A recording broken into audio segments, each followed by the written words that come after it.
sana, tamu sana, tamu sana, yes, tamu sana. Yesterday, an opinion poll was released, and the opinion poll is showing clearly that upon Musalia Mudavadi and Moses Masika Wetangula joining William Ruto, Raila's rating in Western has gone up by about 10%. So in this video, I want us to have a look to understand exactly what might have precipitated Raila's popularity rise in Western. But before we do that, let's have a look at this video.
Yes, I know there might be so many factors, obvious factors, that are actually contributing to Raila's popularity rise in Western, and not only in Western, but in other regions across the country.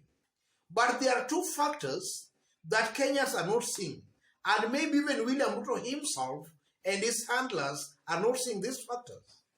The first factor is the project tag. That is something contributing to Raila's popularity rise across the country, and I'm going to explain that. The second factor, Ruto is being seen as the problem. Those are two factors that are seriously contributing to Raila's popularity rise. Let's start with the first factor, the project tag. If you go to Raila's traditional support bases, and then you start telling them that Raila is a state project, what are you actually telling those people? It's simple. You are telling them that the system, that deep state, that has all along been stealing Raila's victory, that system now supports Raila Odinga. That's exactly what you are telling those people. If you go to Western, for example, Western has been voting for Raila Odinga. And they strongly believe Raila has been winning those elections. And not only Western, across the country, Raila supporters have always been made to believe that Raila has actually been winning elections, but his election is always being stolen from him by the system. So if you tell those people that Raila is a state project, you are just telling them that that thing, that system, that has been stealing Raila's vote is now supporting Raila Odinga. That system will now not steal Raila's vote. That has the potential of actually solidifying Raila's support in those areas. And it has the potential again of actually eliciting joy amongst those people. And they can just turn out in large numbers to actually vote for Raila Odinga. Because now they know their vote will count. Their vote won't be stolen. That's the blunder William Ruto has been making in Western. William Ruto, Mudavadi, and Wetangula, they have actively been branding Raila a state project in Western, not knowing that actually they are eliciting joy among Raila supporters in Western. Raila supporters are now seeing that this time round, Raila's victory won't be stolen. So in one way or the other, they are just campaigning for Raila Odinga in Western. And that can explain, ladies and gentlemen, why Raila's popularity has risen by about 10% in Western. At a time it was expected that now Raila's rating would go down, but we are seeing it's rising. One reason is because they are branding Raila project. Then again, the second factor, Ruto is being seen as the problem. He is being seen as what Kenyans are trying to run away from. If you look at Jubilee government, a majority of Raila's supporters in his traditional support basis, they see William Ruto as the problem that Kenyans should run away from. And I'm saying that because in 2018, and this is something I keep on repeating every now and then, in 2018, Sinovet Research Firm did an opinion poll, and they asked Kenyans a very simple question: who do you think is the most corrupt Kenyan alive? William Ruto was ranked as the most corrupt Kenyan alive, followed closely by Anne Waiguru. So in the eyes of a majority of Kenyans, they see William Ruto as the problem. So by Musalia, Mudavadi and Wetangula taking the problem to them, and then they say that now this problem is now your savior, it's like you are mocking those people. You are taking them for fools. That's exactly what is happening in Western. A good majority of residents in Western, they see William Ruto as very corrupt. They see William Ruto as somebody who has been responsible for some mischievous behaviors and activities in the country. So if that is the person you are taking to them, you want them to vote for, and then you are telling them that the person all along supported, the person all along they have tried and they have found to be fit, you are telling them that that one is now a project, and now this one they are doubting is the savior, then most definitely there has to be a problem there. They will not believe you. And that's largely what is happening across the country.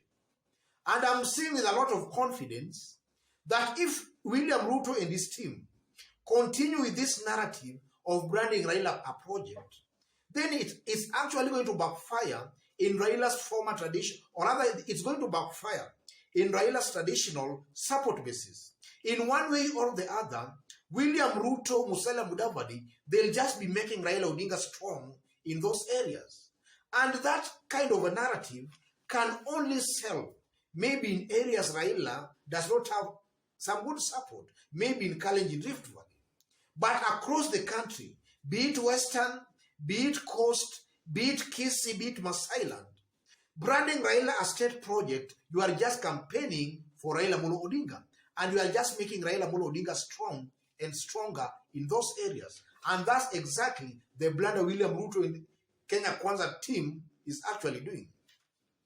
And then again, ladies and gentlemen, besides that, if you look at Musalia Mudavadi's brand of politics, before Musalia Mudavadi joined hands with William Ruto, already there were some speculations that they were meeting William Ruto secretly, maybe at night.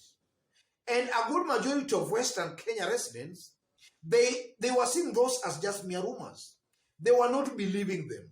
But now for Musalia Mudavadi to actually come out and declare that he's now working with William Ruto, then he's just being seen as a sellout.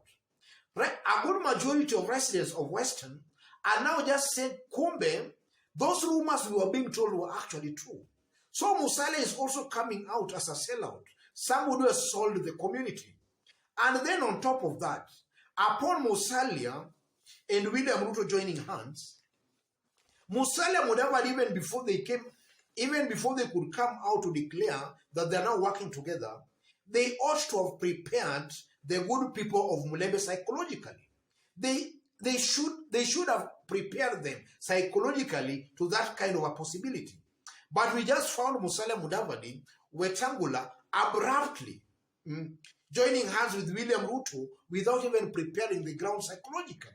So in one way or the other, I'm also seeing residents of Western, the Mulembe nation, giving Kenya Kwanza Alliance a protest vote. And the protest vote is against Musalia Mudavadi for selling the community, for joining hands with a person they see as the problem. So in one way or the other, William Ruto's popularity in Western can actually come down, because now even those who are supporting William Ruto, some of them might now even be tempted to now withdraw their support for William Ruto. And that we have seen that with elected members of parliament. We had the likes of Titus Amala and Tindi Mwale.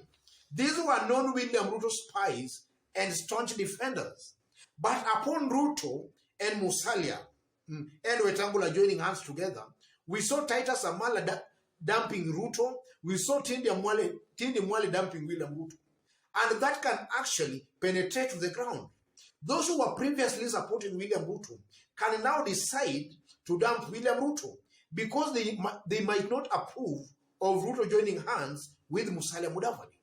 And then again, those who are supporting Musalia, they can decide to vote a protest vote against Musalia Mudavadi and also against William Ruto, because Musalia joined hands with William Ruto without informing or preparing them psychologically for that kind of an arrangement. So from where I sit, William Ruto's continuation of using the state project, that Raila is a project, is actually going to backfire in areas that have actually been voting for Raila Odinga. It just elicits joy among Raila's traditional support bases. But it's maybe a narrative that can sell in Kalenjin, Rift Valley. Otherwise, ladies and gentlemen, just as I did state when I was starting, in case you've bumped here for the very first time, and so far you have not yet subscribed, kindly subscribe, give this video a like. To our fans and our subscribers here, God bless you, God bless Kenya.